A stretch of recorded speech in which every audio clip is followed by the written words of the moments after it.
I should have actually placed it there, behind my character, not here. Wow, when you really do post commentary and just talk and talk and talk, you'll run out of breath pretty fast, especially if you haven't done post commentary for a few months, like probably most of the year, or you really get tired. I'm tired. I think everyone's tired. It's 12 in the morning, and I'm out of tea. Damn. And I have like, I'm gonna say 15 more minutes. No, not really. 15. I have like 33 minutes of total gameplay. Okay, here's where I managed to build the wall, and I think I've managed to level up the mechanical stat here. Well, while I did this, so good for me. Eventually figured it out, but I'm gonna have a new problem after this. Pretty shortly, it will happen. And take note, if you only want to play Sims Castaway, just learn from this example. And here's my character just shrugging his head, shoulders, and shaking his head at the way I've set this thing up. Yeah, I should be ashamed of myself. I know, my character is already ashamed for me. Okay, I'm checking out if I'm actually improving my mechanical stat. The game, any sim game on a console will always need to be loaded every other menu. That's for sure. Even on the Sims 3 on the Xbox 360, yeah, it needs to be loaded. And here I thought that if you play on the Xbox 360, you'd have like the open world, just like how it's done in the PC. Nope, I'm wrong actually. Didn't think that through, but Sims 3 is a fun game if you have the time to play it. I don't have the time right now to play it, which is unfortunate. And shrugging again. What the hell? Yeah, dude, you should have placed this wall somewhere else, or this bed somewhere else. I'm sorry, I can't move the bed. It's not my fault. It's the game's fault. It's unless someone can try and tell me if I can like move the already placed items in the world that I built. If I can somehow move those things from the menu after placing them, that would be golden. That would be fantastic. That would be sensational. If someone were ever to tell me or point it out if I could actually do that. Okay. Well, basically this part is just me building up my mechanical stat. I don't know what stat this part where me trying to light up a fire improves, or whatever it is. It's kind of probably helpful. Maybe the mechanical stat too. I don't know. So we're gonna cook a meal. We're gonna satisfy our hunger, and then we go sleep. Because that's what I think I did first. And then the problem shall arise again, or not again. Well, for me again because I've already seen this happen. So, yeah.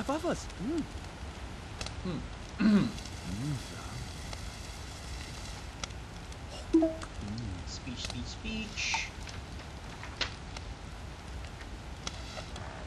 I don't know what to talk about anymore. Actually, during this part, I was either contemplating to build the raft or sleep it off because it's nighttime. I should have actually went to do the raft immediately after I leveled up my stats. But no, actually, I think I was afraid that that part of the map was gonna get set on fire, so I had to go back and sleep it off and wait for the day. Or actually, I thought it would be kind of unrealistic for me if I were just to sail in the middle of the night. There might be like a storm eventually coming, because sailing at night, I thought was a bad idea because that's like a bad omen. But I did build the raft here, just so you know. There you go. I'm gonna work on it on the air. There you go. There's no surface here available, but apparently I'm doing things in the air. I'm probably using the Force. I didn't know my character was a Jedi secretly. Apparently he's good at it. Boosh! Your manual propulsion engine, craft powered engine, craft what? Wow, I am just mixing up my words. So your manual propulsion engine powered craft or raft, whichever you may prefer, is now ready for usage. But apparently, here's the problem, or one of two problems that will show up. I need to be well rested for this to happen first. Apparently, you can't sleep on the job when you're trying to sail across the ocean from one island to the other. And so, since it's nighttime, it's appropriate that I go to sleep. So, I should have actually slept there. But I had this thought that it might rain, dude. It might rain. You might not be able to sleep. You have to go back into that to your temporary base. And so I did. I listened to my inner voice, and I did. I should have actually put out the fire first, because that's gonna be the second problem, which you shall see in a few moments. It's gonna be hilarious. You should have heard my commentary when this happens. See, there you go. Apparently, flying from like 15 feet, the campfire set fire to the freaking walls. I don't even know how that's possible. Maybe, you know what? Instead of like 15 feet away from the walls, we'll just place the campfire like 100 feet away, near the ocean, in case it freaking rains or the waves just wipe it out. I don't care. As long as it didn't set fire to my base, that's fine. I figured that out. And I don't know if my character is actually using water or sand, but from what it looks like, it's kind of like in a brownish hue. It doesn't look like water. If that was actually water, he should have just ran for that little river or stream that I have right there by the waterfall, and just use the water in there and just chuck it at the fire. But I think I'm using sand though, because there's abundant amounts of sand or ground if you'd prefer. So actually here I was trying to figure out how to put out the fire. Unfortunately, I do not find a way, though my character was hungry, so that's that. And now I'm talking in an accent. Really, how do you clean up a glass by just throwing it into a fire? That's unhealthy. It's like, and there you go, my base got set on fire again, just like before I leave the entire area. And here I just added more fuel to the fire, just let it blaze a lot stronger. That's not the smartest idea, not the smartest course of action ever I've taken in this game. But that I bet there's gonna be like worse things to happen in this game. Eventually something worse is gonna happen aside from my walls being burned to a crisp. Good thing the walls don't burn out here. They just get set on fire, but they get set out. They get put out. Set out, put out, whatever. I think this is the part where I said, you know what, fuck this area. You know what, if it burns to the ground, I don't give a shit. Or at least I try to sleep again. That's the smartest of ideas again. You're seeing a pattern here, folks. I am not the smartest individual when playing The Sims, especially when you're stranded on an island. You know what? Here it is. Third fire of the day. And you know what? Screw this. I don't care if the forest gets set on fire. If the fire accidentally glasses the entire island. I don't know how a forest fire would glass an island. Sorry, but this is not Halo Reach. You're not the Covenant.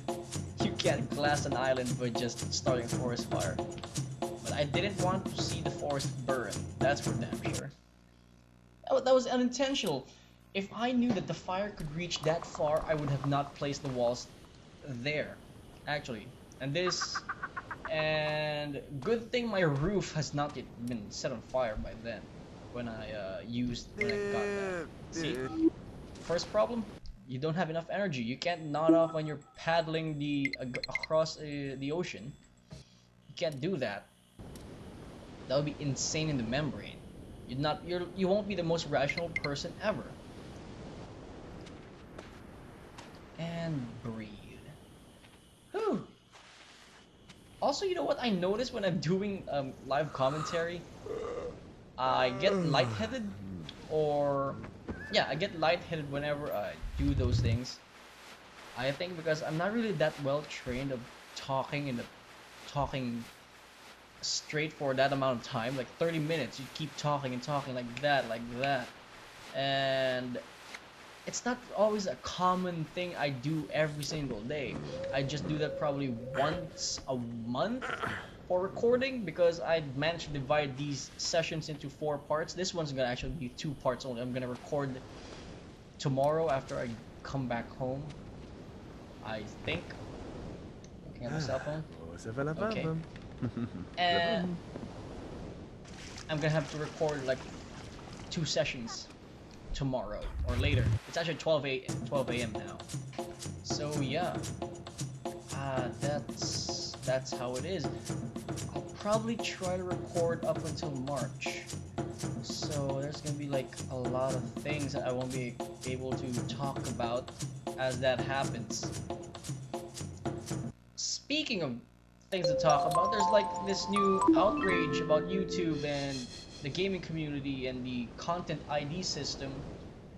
You know, I'm thankful that I don't monetize my videos because that would be like a huge pain in the ass to handle. This is just a hobby that I do for fun, not for profit, though I wish it was for profit. So I'd like the only videos I'd get money out of is probably the Assassin's Creed videos and the Looney Tunes videos. They're just not gonna make enough cash for me to live off professionally because although I'm still in college and like the exchange rate from dollar to peso, Philippine peso, is gonna be like a huge deal. It's like $1 is like 40 pesos a pop. I'm not sure though. No, don't quote me on that. So that's gonna be like, but good thing though, I don't monetize my videos. It's gonna be a huge problem. And here I go. I meet someone. I meet a human person. It's Vikingson. I forgot her first name, but it's Vikingson. A human being. I managed to find a human being. I don't know if. Okay, here it goes. The game's gonna say something. Greet a crewmate. With the crew back together, though, partly back together, things should be easier, right? Wrong. Things are gonna get a lot difficult. Well, I'm assuming because I haven't played past this part. I was like, and because of meeting new people, you have just unlocked the hygiene motive, like that. I don't know if it's the crewmates that you meet on the second island are set to random or in order of how you implement them into your crew as you create them. I don't know. Maybe someone will try to tell me what to do or tell me something about that. The way you satisfy your hygiene meter or motive is just simple. You just walk to a swimmable part of the ocean and you just swim back and forth until you fill it up with a lot of green. So yeah, that's about it. YouTube content ID. Thankful I'm not monetizing my own videos. This is just for fun. I don't do this for profit. So I did get like copyright notices on like 3 videos of mine. Though those are like 2 of them are side note because that was Alice Madness Returns, and one of Miami Vice where I forgot to cite where I got the chicken dance song. Yeah, that was fun. I was like freaking out. Did I get a strike? Oh my god! If I didn't get a strike, it's I'm 2 strikes away, and I don't know even what to do. So I'd be like sad. I would be like relieved that I don't have to make videos anymore, or that I'll be sad that I would lose like 400 subscribers or something. Also, 400 subscribers, good job. So, okay. So this is where the video actually ends. The video is actually paused now. It's stopped. So I'm gonna have to say goodbye to you folks. It's been a great time doing post commentary, but until then, I'll actually record live commentary soon, or later when I get home. So until then, folks, good night and stay groovy. Ciao.